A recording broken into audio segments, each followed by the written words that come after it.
Thank you very much for your patience. Very excited to, one, we had to clear the room from the last guy, whoever that was. Nobody wanted to leave, it didn't seem. I'm Jim Schwarzkopf, partner with Bridgepoint Risk Management, along with my friends at AIG Private Client Group. This is our 4th year being involved as a sponsor of the forums.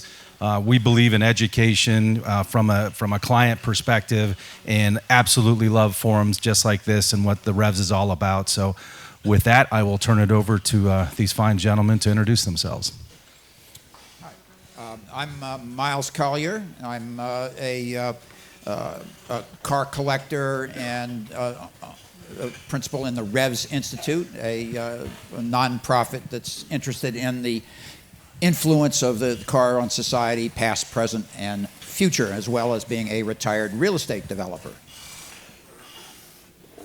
John Elkann. I'm chairman of FCA, Fiat Chrysler Automobiles, and Ferrari.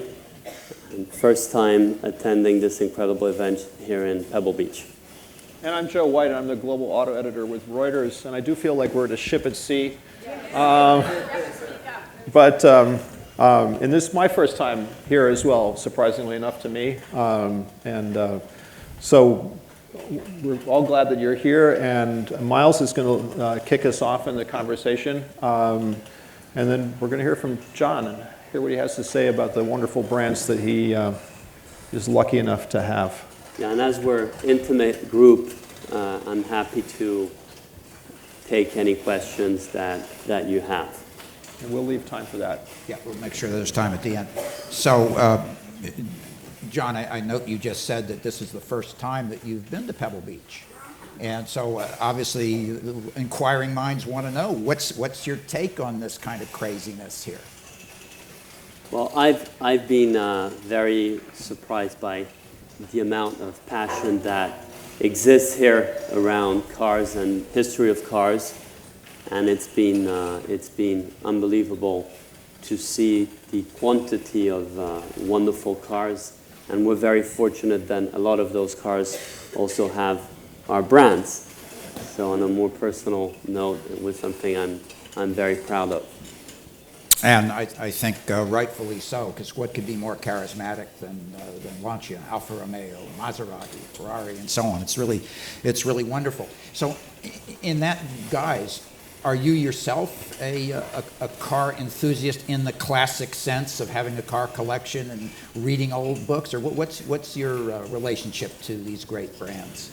Well, I'd say that my wife, who's here, would be more interested in cars from the past. I'd be more interested in cars from the future, and Ralph Gills is here, who's a head designer of FCA, and he's always thinking about how cars will be in the future. And in fact, interesting enough, as a family, we haven't really been collectors. So as we are participating in building cars of the future, we've probably always been with our heads there and haven't kept the cars that we ended up having in multi-generations. And it is to some regret, for sure financially, when you see at which levels these cars are selling at the auctions here in these days. So, John, I'd like to ask you, within Fiat Chrysler, there are just an incredible array of iconic brands, both European and American. And as you said, as you look ahead and try to think of, okay, what are these brands going to be and what are the vehicles going to be in the future? What's essential? And when you think about the essence of, do you think about the essence of Fiat Chrysler, or do you think about the essence of Maserati? Do you think Ferrari, Jeep, other brands? Do you sort of think about it brand by brand? Maybe to speak maybe to a couple of the specific ones that you care about. So I think that for us, and I'll try and be loud to mitigate some of the wind. For us, every brand is very important, and there's a lot of thought being put on what the brands mean from a historical perspective, and also to make sure that they are current. And examples of that would be Jeep, which is our biggest brand in terms of volumes, and the one who has been more successful in the last decade, of which we are incredibly proud. And the latest launch with the Gladiator, who's the Jeep pickup and who's doing incredibly well, is a good example of that. And last year was a big challenge for Ralph and his teams of making sure that we could have the Jeep Wrangler for its anniversary come back and being current without losing its historical appeal.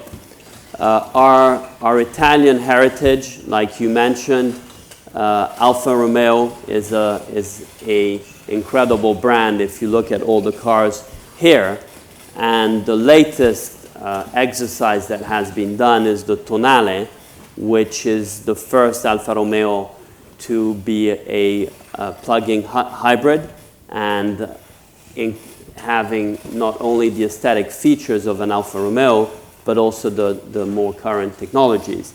And we've done a big investment in Alfa Romeo in the last 5 years, and have, if some of you will come to Italy, the museum, the Alfa Romeo Museum, who is close to Milan, is worthwhile seeing, where you really can see its history. And the latest Alfa Romeo which we've launched, which have had many awards, both the Stelvio, which is an SUV, and the Giulia, are representing that historical heritage. So as we look in our company about all these different brands, we want to make sure that each of them is distinguished.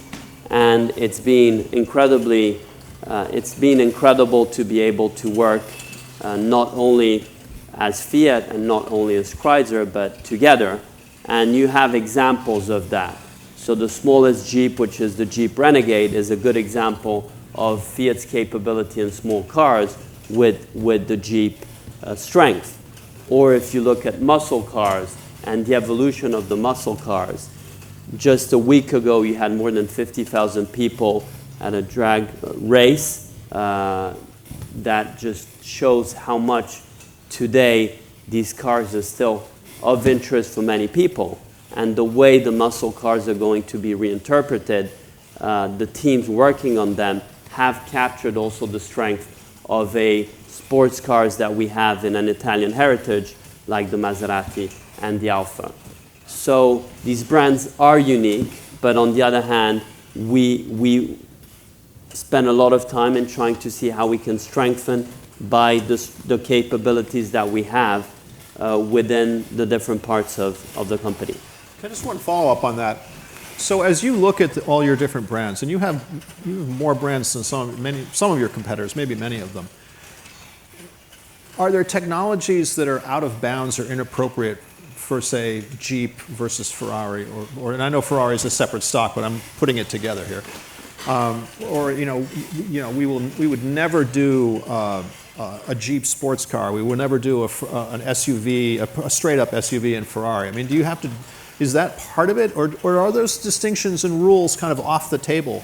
I mean, after all, there's a Porsche SUV and Lamborghini SUVs. And I'm just wondering how you see, what old rules and old ideas have to be put aside, and what ones do you keep? The T-shirt of all your Fiat. We have a lot of conversations about what the essence of the brands are, and it goes back to their origin and what they represent historically. So Jeep is a good example, and Jeep has an incredible history and a very strong community who is interested in off-roads and off-roads capabilities, which is not necessarily what in other parts of the world one would be interested in. So you need to think about other dimensions. So their geographical dimension, and the way Jeep resonates in Brazil is different. The way Jeep resonates in India or in China is different. So some of those capabilities wouldn't be valued the same way. On the other hand, if you were to take away those capabilities completely, then you would lose what that brand resonates for. And so that's one difficult balancing act. On the other hand, you want to make sure that it's not only about the past, and it's not only about what historically the cars or the brands have represented it, but how can you make sure that currently what in today's world is important, you remain relevant. And so the SUV category is by far the fastest growing category. And we can see that with our different products. The Giulia is a very good product, but people want SUVs, which is why Stelvio is ultimately selling more. And is a Stelvio different than a Jeep, different than a Fiat SUV? Of course. And so you can still be able to be in a SUV world, which is the fastest growing segment for cars today, but be able to have differentiations within it.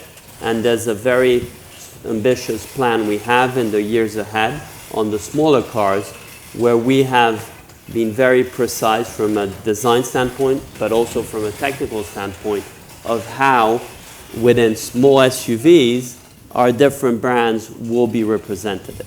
And I think that some other companies who have multi-brands, sometimes because you want to try and converge as much as you can from a shared investment standpoint, you end up seeing that these cars are ultimately not as different, despite pricing points being different, that you as a customer would want that to be. So following up on that, John, in thinking through segmentation, what I'm hearing is that very sophisticated, discrete product segmentation is part of the overall strategy here. And as chairman, how do you think about that in your interactions with the brand managers and so on to make sure that the products will be in large enough markets to be economically feasible over time, and as well as to be situated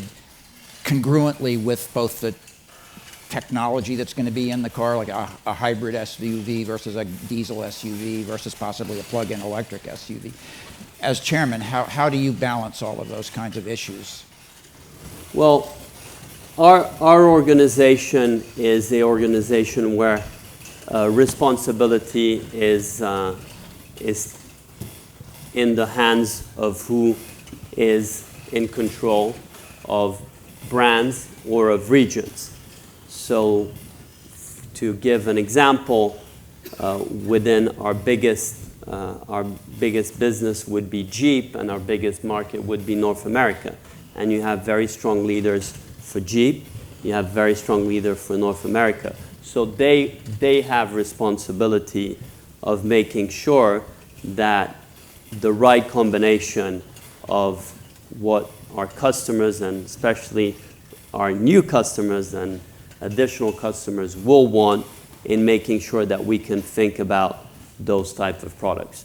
So what I would be doing as a chairman of the board is, as we think about our long-term plans and as we think about the direction the company is doing, is that within those conversations of who's responsible and how you plan that, that's where we would have conversations about what we should or shouldn't do. So an example of that would be around electrification and how we're thinking about the evolution of powertrains. What does that mean for pickups? What does that mean for the Jeep brand? What does that mean for the Alfa brand? And what you want to make sure is that as you work it out from a technology standpoint, it still is relevant for the car and the brand. So is the plug-in hybrid that Jeep will launch something special vis-a-vis any competitor? Does it add to the off-road capabilities that Jeep has? So those are the type of conversations we would be having. Do you see allocating various technologies in greater or lesser extent to various brands? Or let's put it this way, will we ever see a plug-in electric Ferrari? So Ferrari is a separate company than Fiat Chrysler. Ferrari is a very unique company.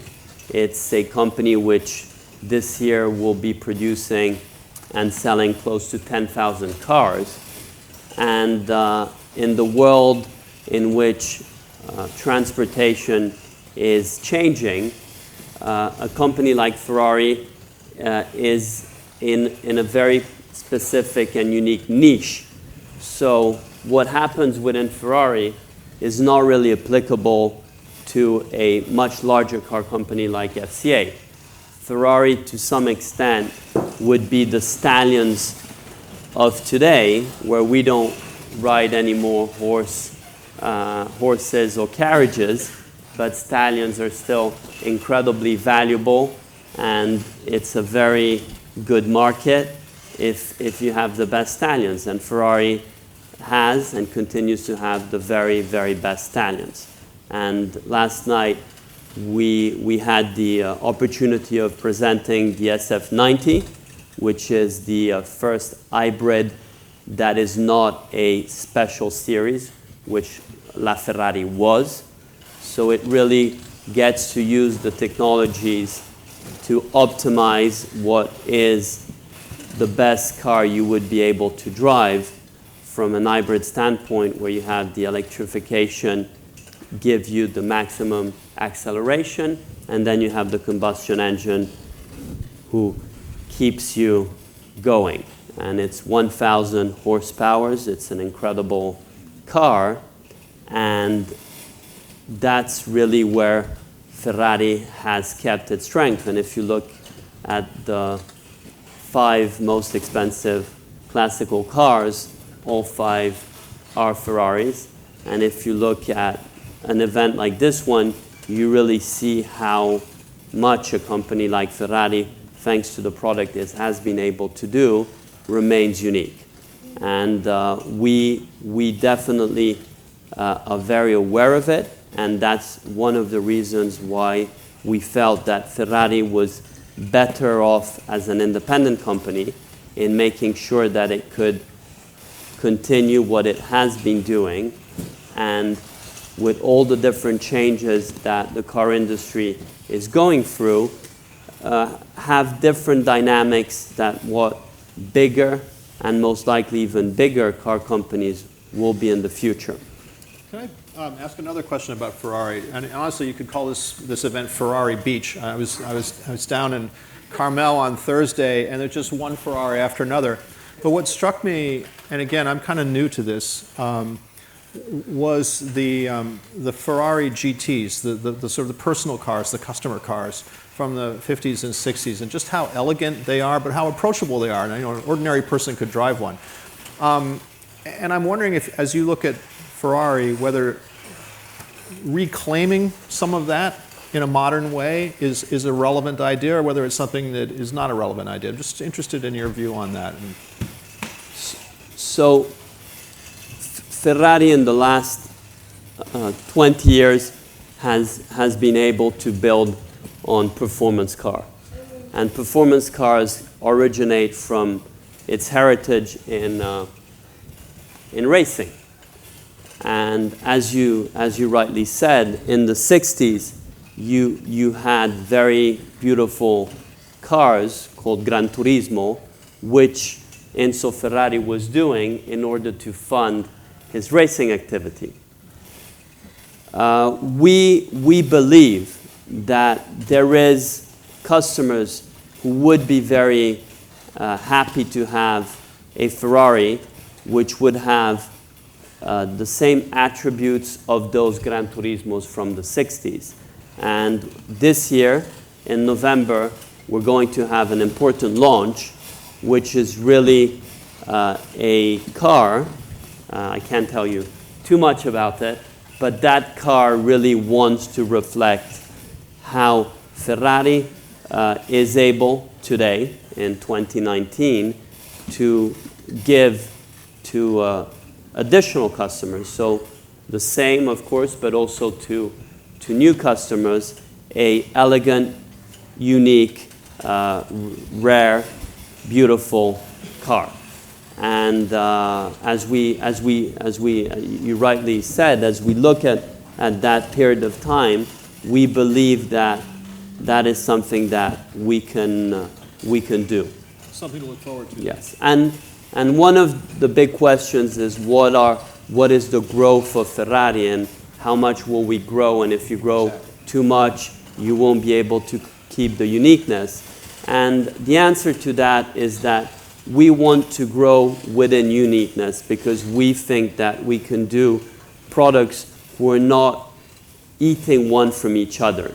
We think that Ferrari can keep its strength in performance cars and add to performance cars also the Gran Turismos today of what you were referring to from back in the 60s, 60s. So if you look at a spectrum from, and just one more on this, if you look at a spectrum from where Ferrari is today, close to 10,000 cars but a year, and a spectrum of where Porsche is, which is many, many more, where do you want to fall on that spectrum? Where does Ferrari want to fall on that spectrum? Yeah. So that's a good example, and one of the reasons, as I mentioned before, Ferrari is a separate company and doesn't belong to a larger company, is to avoid the growth and trying to have more products and different segment of products within a brand. So we are not in no way going the Porsche route. We have a huge respect to Porsche, its history, and sadly, Miles decided to go with Porsche rather than with Fiat Abarth at the beginning of his collector collection when his mother asked him what car he wanted, right? Exactly, but I still love Abarth, I can assure you. And that would be a different strategy. We believe within FCA we have a very strong brand, which is Maserati, and so you have a Maserati logo on your polo shirt. And Maserati is potentially a real competitor to what Porsche is, and we've seen this with the success of our SUV Levante, which has been a good challenge to the Cayenne. So we believe that Ferrari is really in a world of its own, and it's important for it to stay there. On the other hand, we think that Maserati is a very strong brand, and if we look at the product line we have ahead, we have full confidence that who likes Porsche in all its different products will have very good products from Maserati as an alternative.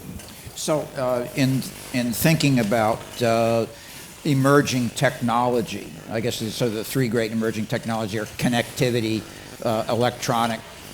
electric power, and ultimately autonomy. How do you see those various new technologies playing out throughout the FCA family? I think the most... Can you hear me? Yeah. Yeah. The most current technology which is of interest for car companies is how can we have more electronics. And just to give you an example, a car has more software code lines than any consumer products. So it has more, like the SF90 has more software code lines than the big Airbus or Boeing plane. Hopefully they work two better. So you really need to be very, very aware of how all of these technologies that today we have in our mobile phones are going to be more present and more effectively present in terms of our user experience within cars. And that's really a big differentiator. One of the success of Tesla's has been the screen and the functionality of that screen. And as you see others coming up with similar technologies, the appeal also of the Tesla comparable cars has diminished. And so that's going to be probably in the next 5 years something where you're going to see a lot of progress. Electrification is more a 10, 20 years, and the jury is still out there on what will be the difference that you will end up having between hybrids, electric cars, what natural gas. There's going to be many different powertrain solutions. We think that all of them are important. AVL, which is a company here represented by its chairman of North America, is very advanced, and I spent some time with Professor List, who runs AVL, and you really need to be aware of all these different technologies. But there's no doubt that we need to be very serious about emissions, the emission targets, and a state like California is ahead, Europe is ahead, and this is concerns that younger generations are expressing in a very clear way. So if you want to continue building cars in the future, you need to be very clear about what type of emissions and how you'll be able to mitigate some of these emissions that combustion engines create. Thirdly, on autonomy, our cars with the Pacifica, thanks to the Waymo technology, is today the only self-driving cars really functioning on the streets in Phoenix, Arizona. We believe that that's probably a 2025 before it becomes mainstream. The applications that might come in that period of time will be on commercial vehicles. So as we all buy more from Amazons and other companies like that, we will need commercial vehicles to deliver these goods, and most likely you'll see a lot of those technologies in autonomy being put into commercial vehicles, or robo-taxis, which the Pacifica Waymo is a good example of a generation 1, where you will end up having in specific areas robo-taxis functioning. But for many reasons, technological reasons, weather reasons, you probably won't have that much of autonomy being displaced before 20, 25 years from now. So one thing that I hear a lot in terms of all those technologies that you just outlined is a concern that all of that will tend to make vehicles basically commercial products, not consumer products, all look alike, all become pods. But I wonder if there's an opportunity as you get to different sort of particularly electrified architectures, that if you have like a common skateboard and you have a common battery pack, you could go back to the future and resurrect Pininfarina and Zagato and have more creativity on top of a common platform than less. And I don't know if I'm asking you something you haven't bothered to think about yet, but I'm just wondering if you've thought about how do you get at that challenge of differentiation and basically giving something that's delightful to look at in that environment. I think that there's no doubt that customization is something that is in high demand, and we see this more and more with our customers asking more specific colors, options, and the variety that is being given is very high. You also are seeing many companies, and this week is a good example of some, which are actually on current cars, being able to change some of the aesthetics of it. And it is possible that you will be able to have more of that as cars could become simpler in their electrified versions.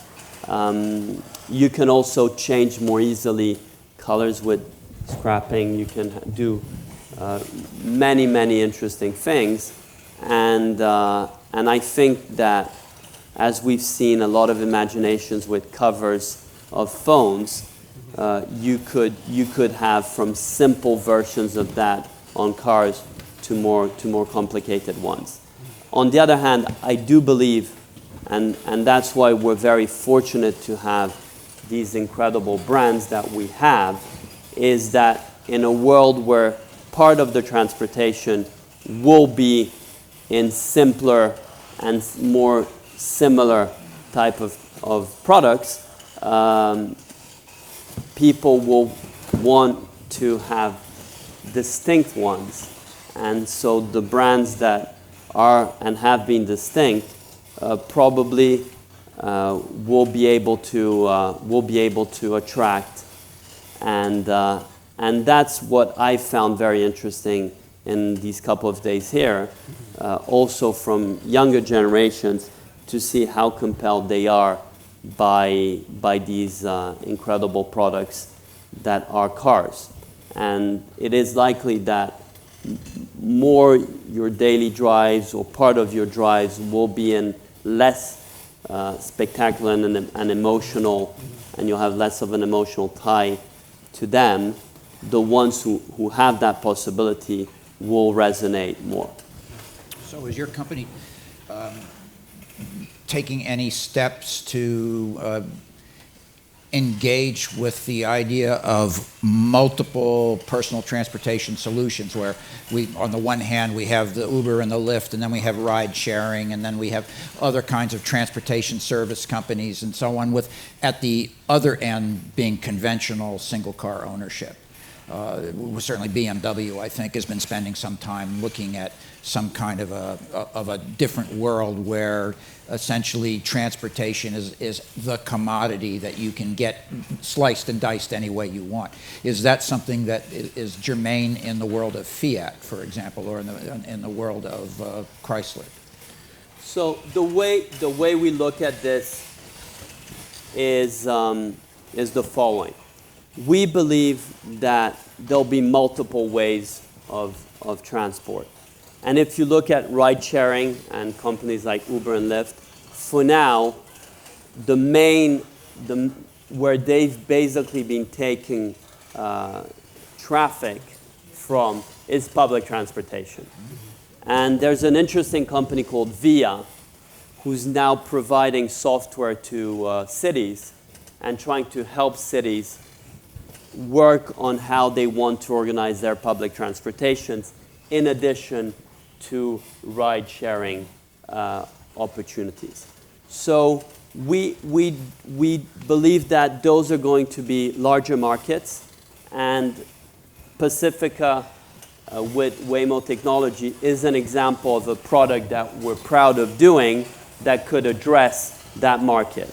And there's a very cool concept that Ralph and his team have worked on, which is called Portal, which really gets one step forward into that. Commercial vehicles, we also believe there's going to be a lot of change in that space. On the other hand, we think that cars that you drive, and you can be self-assisted in driving them, so you might enjoy, and I'm going with my wife and kids in this incredible, everybody speaks about this incredible route from going down south from here, California. It's incredible. It's incredible, right? Yeah, no, there are some things in America that are not as good as they're advertised. This is one that is. So I'm sorry, I interrupted you. I just want to assure you, this will be fun. So we'll drive, and we'll be happy to drive on it. But when you are in San Francisco and have to go to Palo Alto, that's not always great to drive, and if you can be self-assisted, you'd be happy of it. So I think that there's a big opportunity for cars that people will want to buy, and then you have many ways of buying them, and there's very sophisticated financial services on how to buy them, that will give you those attributes, and that you can live with public transportation, which will be evolving, and also it will depend in where you live. Urban areas will be different than not urban areas. So we personally as a company believe that we're very fortunate to have the brands we have and the distinctive brands we have, because they all can very well coexist in a world where transportation will take multiple forms.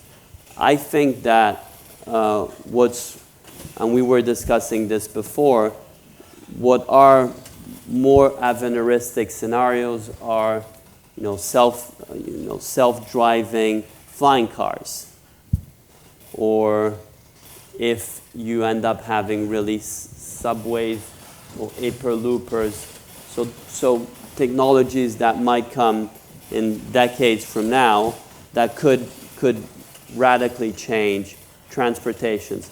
But there again, I believe, and we believe as a company, that if you're able to build good cars that make sense today for your customers, they will react positively. And if we go back and we rewind at the end of the 90s, early 2000s, when we were in the era of the internet boom, a lot of car companies decided that they shouldn't be doing cars and ended up distracting themselves with many different things. 20 years after, a lot of the energy, efforts, and resources that were put to work then ended up fundamentally being lost in translations, whilst the ones who actually were able to do good cars were 20 years after are here and are strong. So your company, the Fiat part of Fiat Chrysler is close to 100 years old or over 100 years old, right? And there are not very many enterprises that last 100 years. As you look at how a company like Fiat Chrysler lasts another 100 years or even another 50, how do you look at the leadership challenge? I mean, your grandfather sort of drafted you into the company at a relatively young age.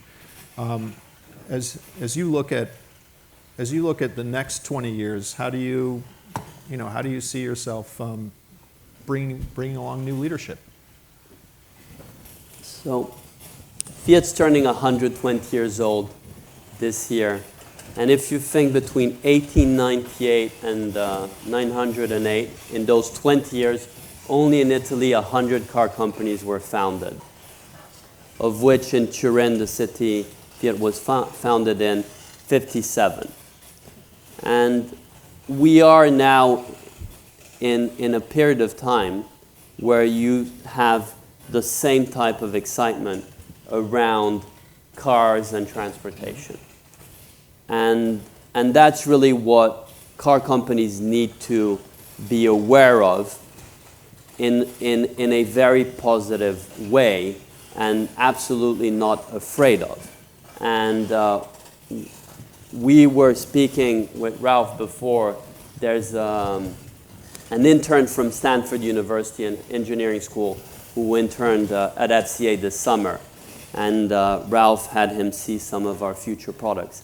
And I think that as long as we're able to attract talented people who are today in their early 20s and having them want to join our company and excited about the future of cars and mobility versus them wanting to go and work for other companies, that ultimately is really what will make our company in this industry have next 20, 25 years of very exciting times. And after that, it is really dependent on how well the next 20, 25 years go. And as everything in any organization, as for any organizations, at the end of the day, organizations succeed if they have capable and talented people working in them. So in leadership position, our roles is to ensure that we are attractive and are able to give the opportunity for talented people to create great things. How essential is it that your family continue essentially in leadership of the company? Well, I think what you see in companies which are family controlled is that there is a sense of stability which is stronger than in other companies. And what you need to make sure is that that stability is put in good use. So it's a enabler to take risks and to be able to try and make decisions. And what you shouldn't do is to take that stability in a way where you don't want to really move forward.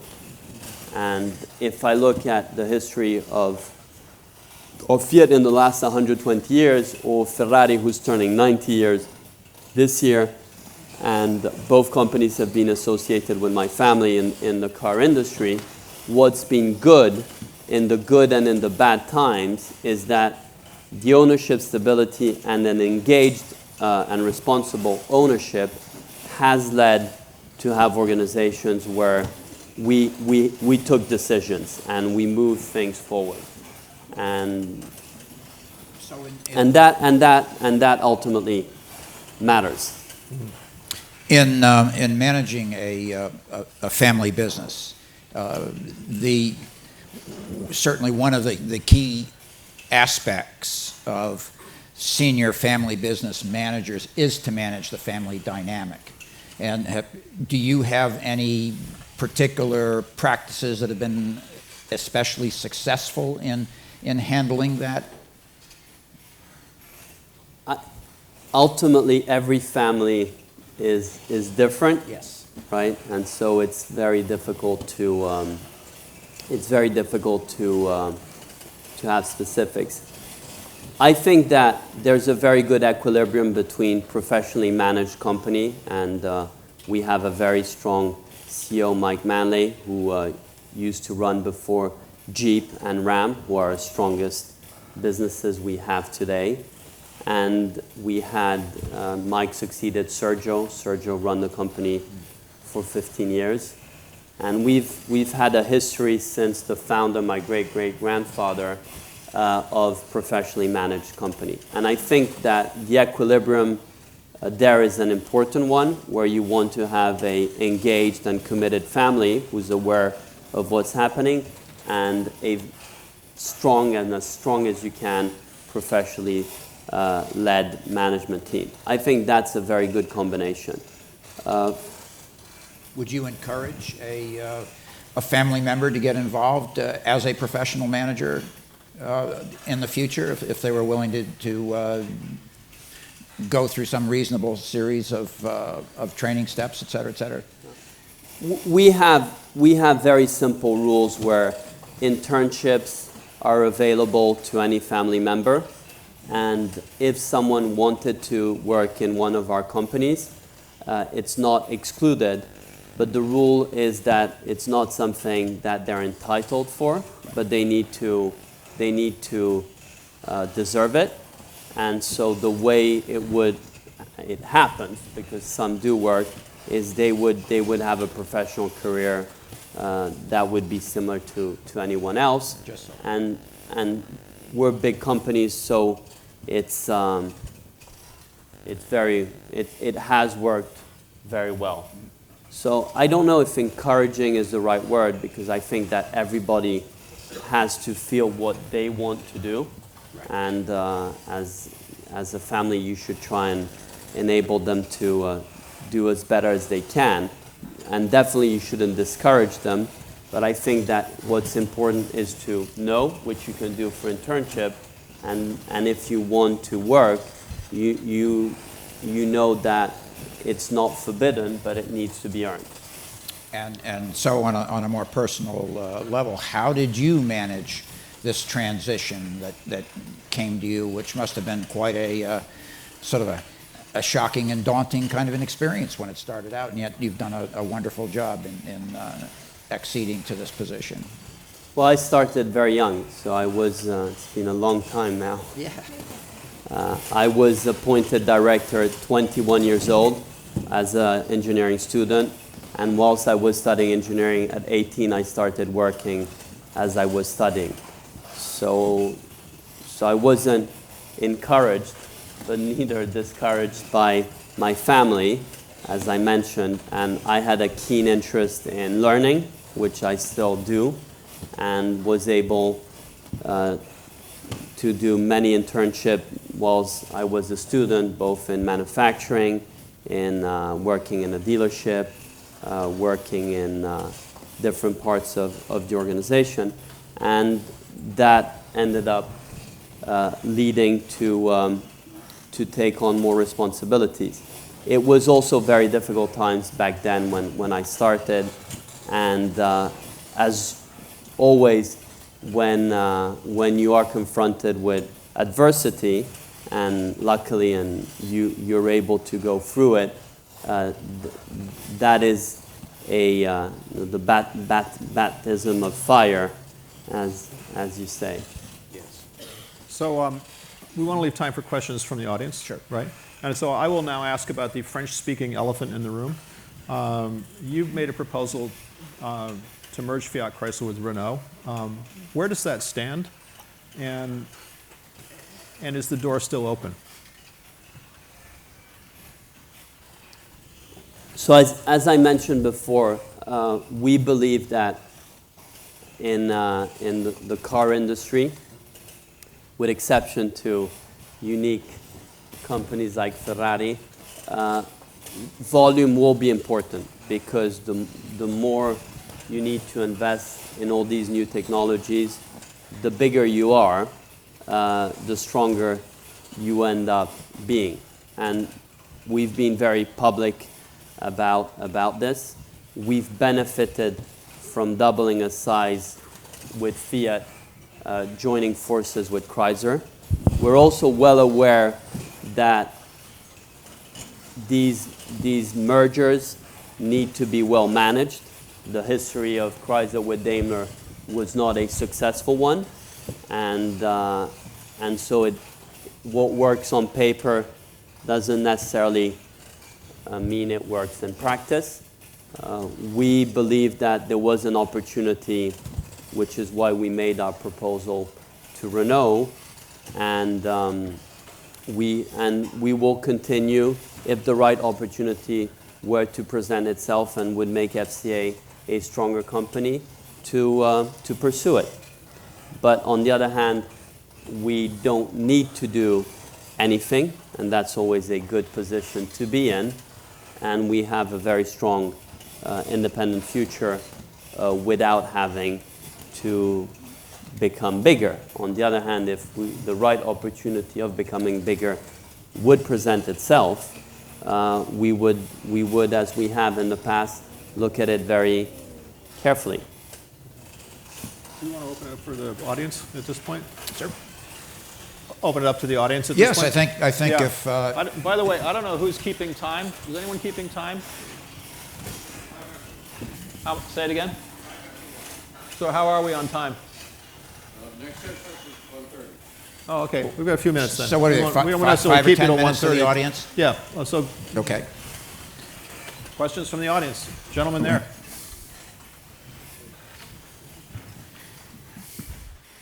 Do you see this current high demand for SUVs as being generated from the bottom up, to where the customer is pushing the manufacturers to to make available these types of vehicles, or is it the other way around where manufacturers are actually trying through their marketing efforts to lead customers away from cars and into SUVs? Someone told me something which I think is interesting. Once you stay up, you never want to go down. Yeah.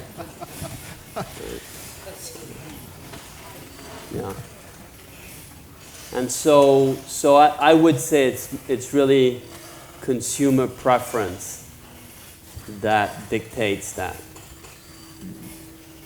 And it's not only a safety feature that you'd feel more safe in our SUV. I think the experience itself is something that we've ended up enjoying more and appreciating more. Other questions? Gentleman here with the mic, you win. John Jacob Phillip.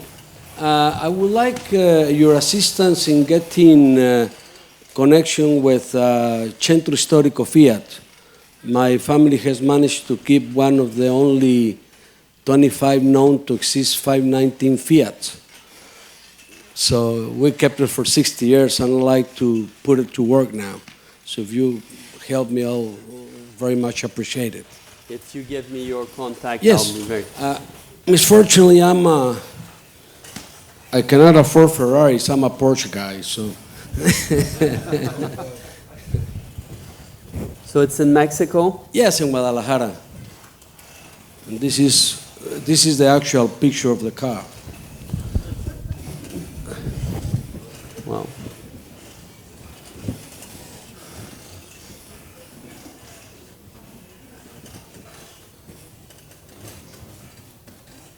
Thank you. So I would be Carrozzeria very happy speciale. to.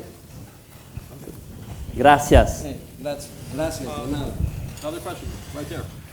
Going back into the question about cars versus SUVs, one of the things we've noticed with some of our friends that have gray hair, they're gravitating to SUVs because they can't get in and out of the cars anymore.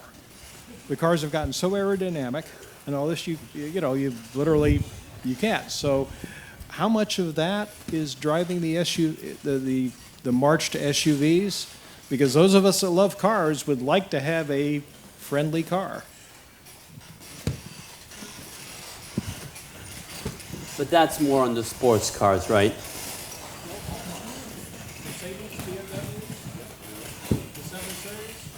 But if you look at the Giulia Alfa Romeo, you've tried it? I tried that.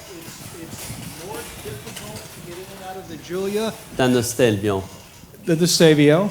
And I want to say it's more difficult to get into the current Giulia than the Giulia that I had many, many years ago.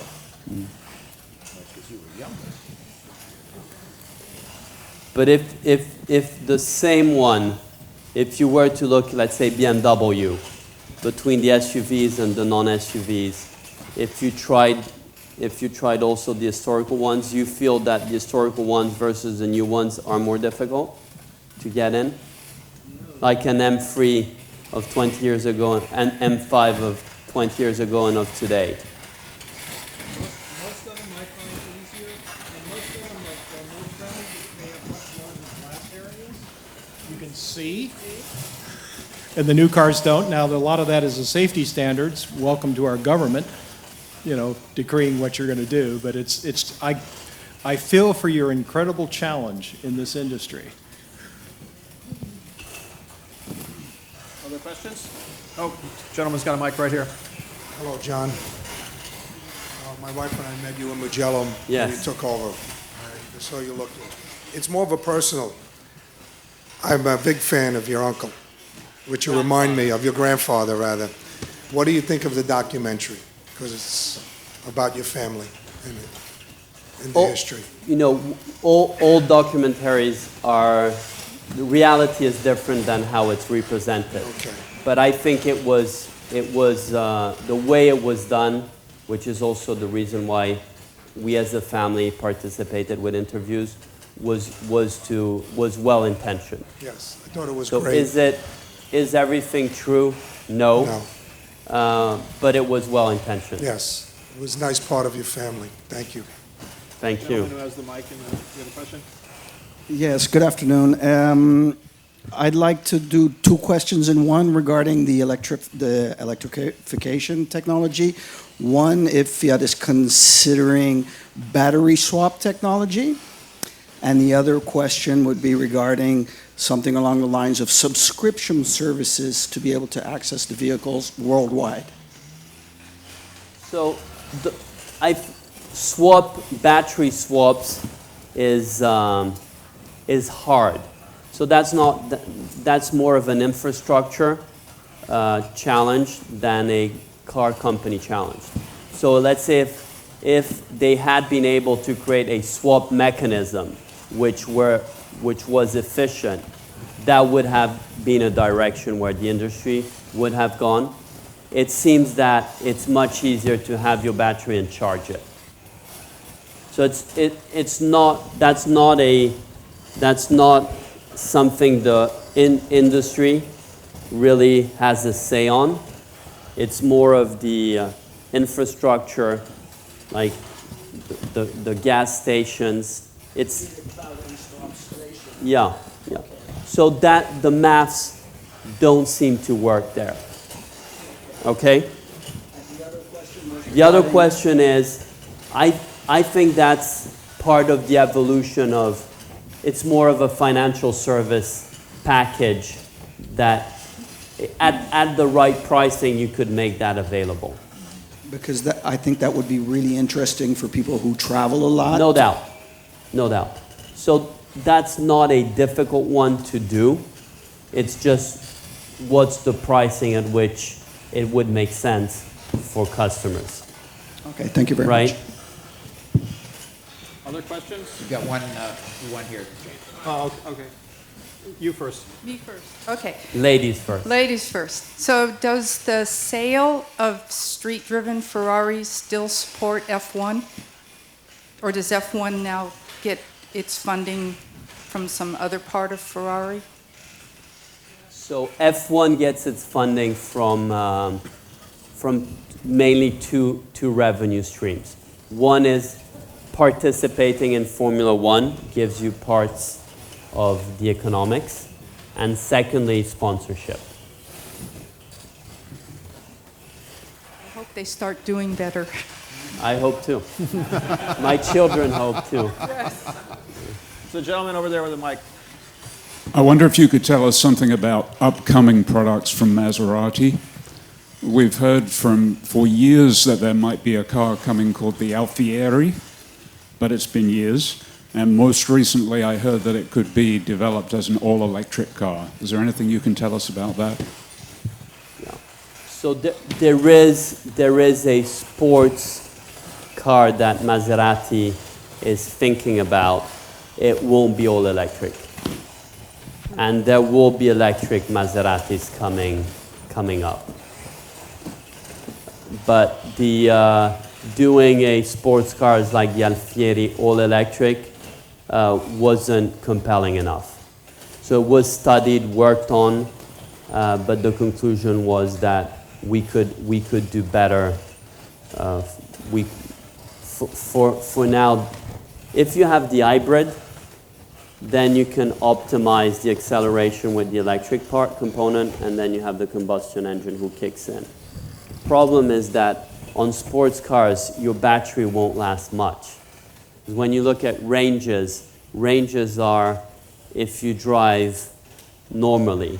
But sports cars, hopefully no one drives normally, right? And I think...